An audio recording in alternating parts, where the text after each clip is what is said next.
Con los chapitos nadie se mete, y quien se atreve la paga muy caro.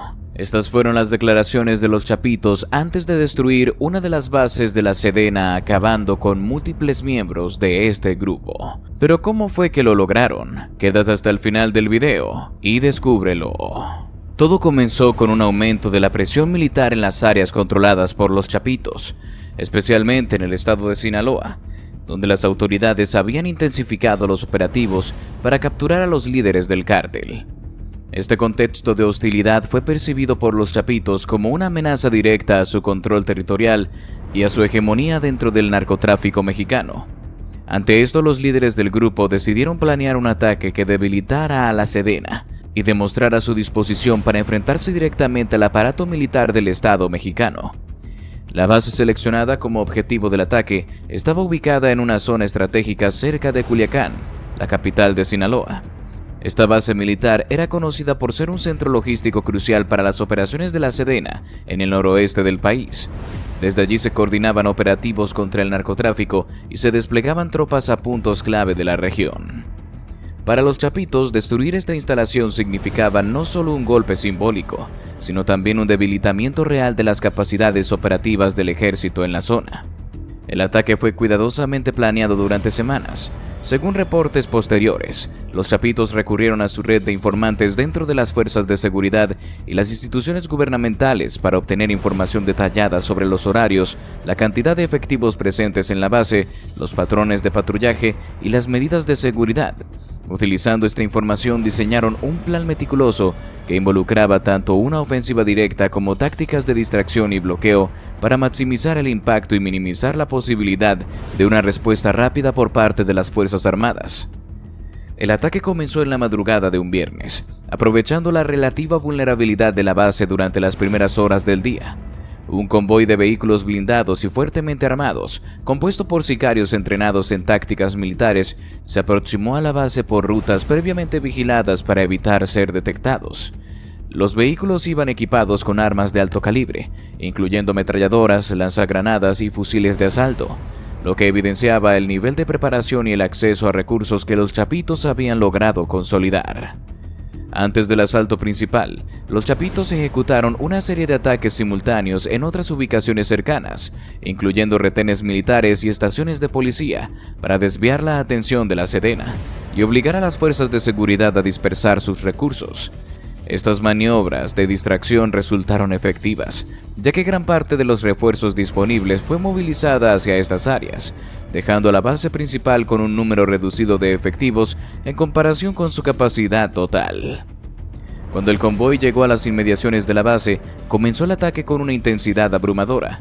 Los sicarios desplegaron tácticas de combate urbano, avanzando en pequeños grupos y utilizando la cobertura del terreno para neutralizar los puntos de vigilancia y los perímetros defensivos de la instalación.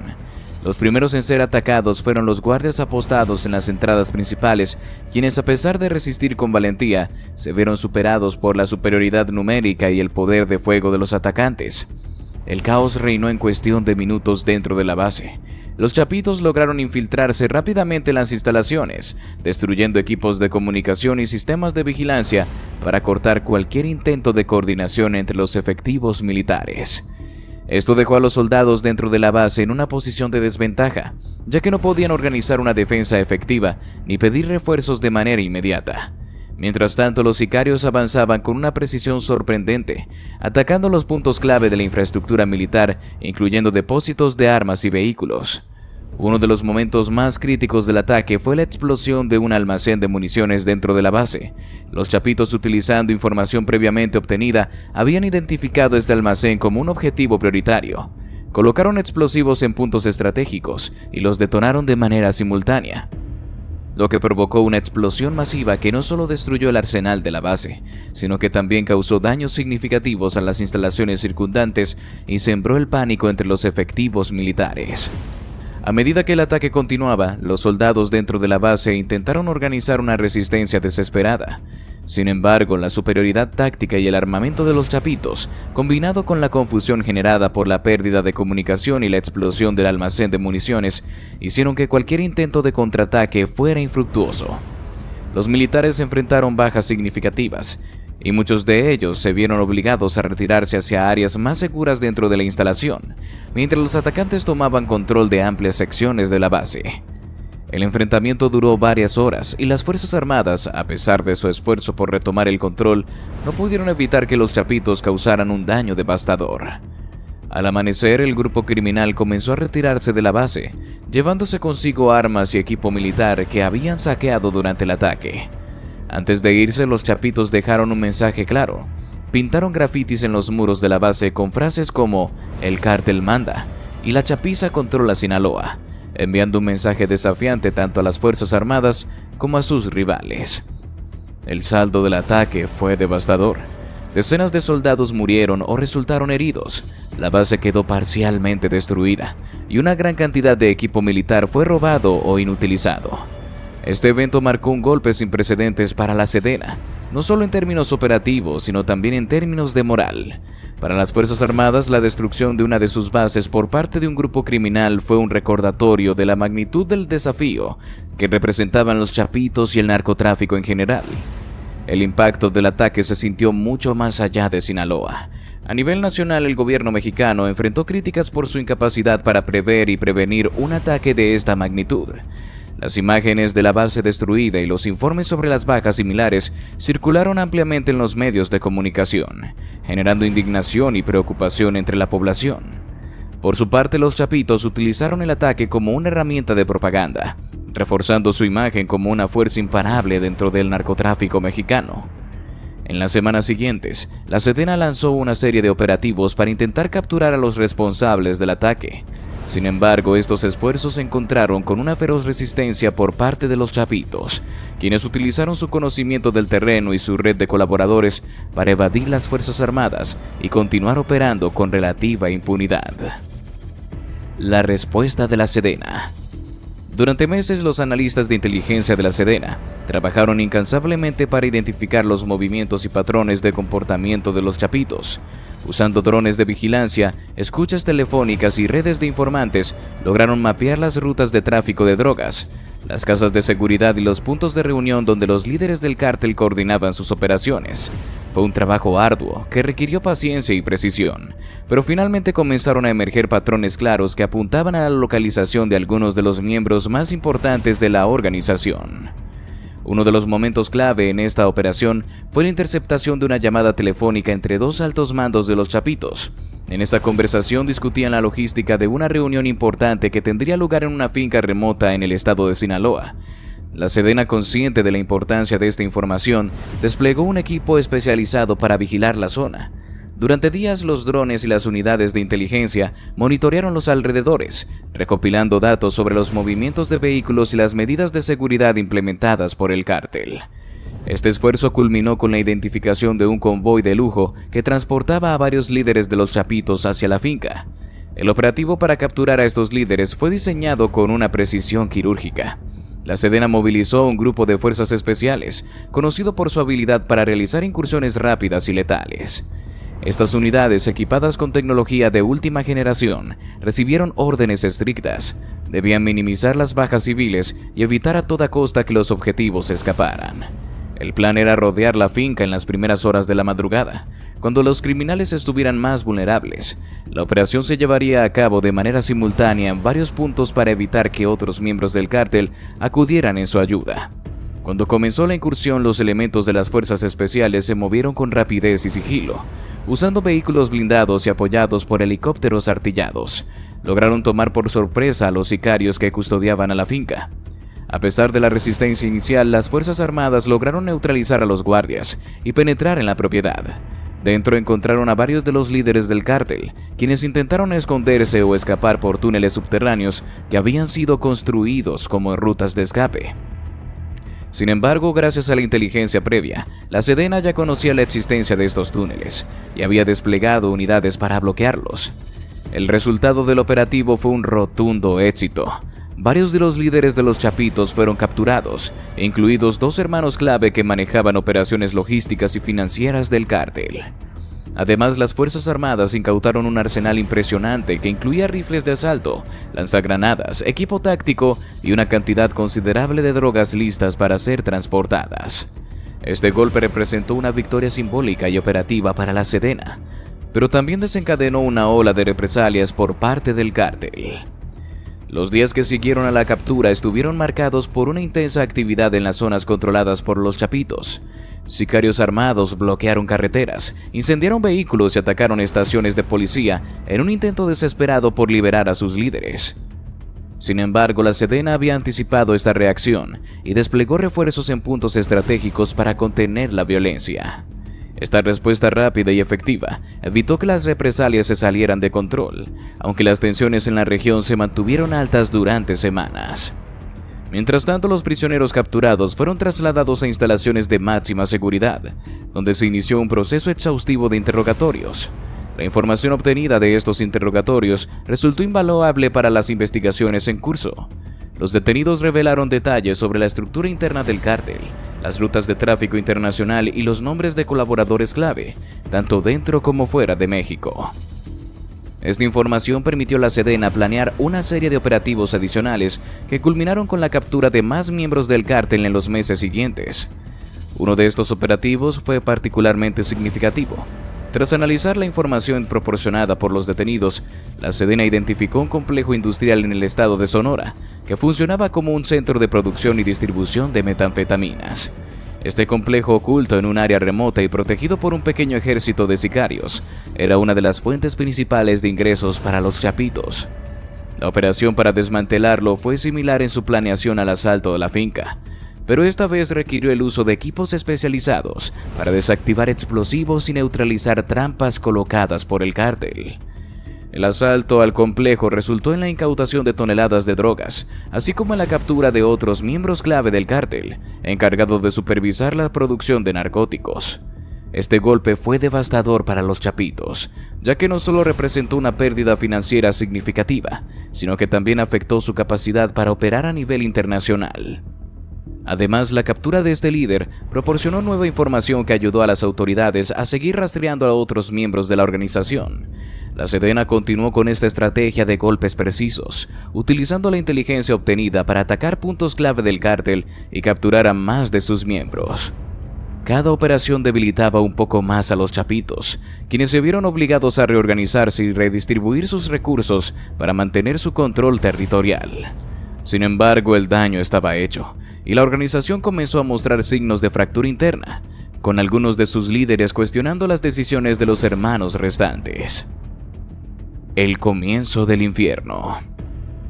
El régimen impuesto por la Sedena no dejaba espacio para la dignidad humana.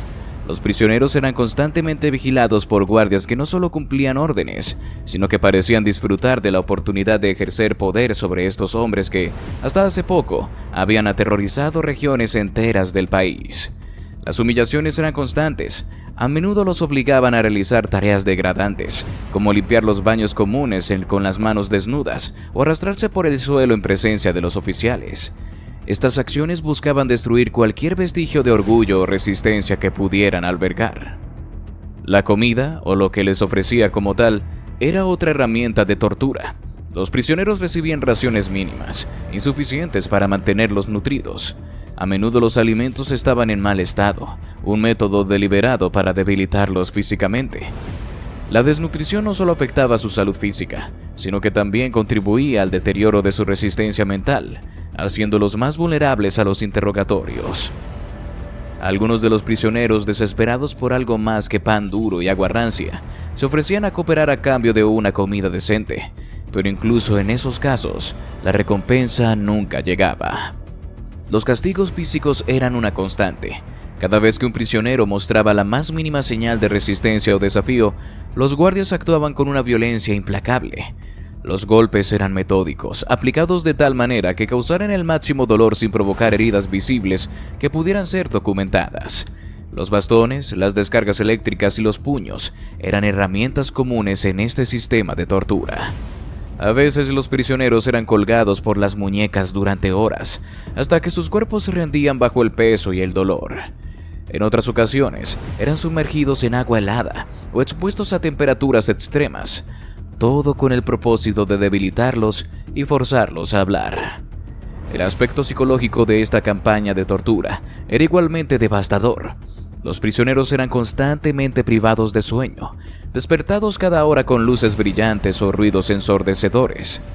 Los guardias les susurraban amenazas en la oscuridad, diciéndoles que sus familias estaban en peligro o que nunca saldrían de esas celdas.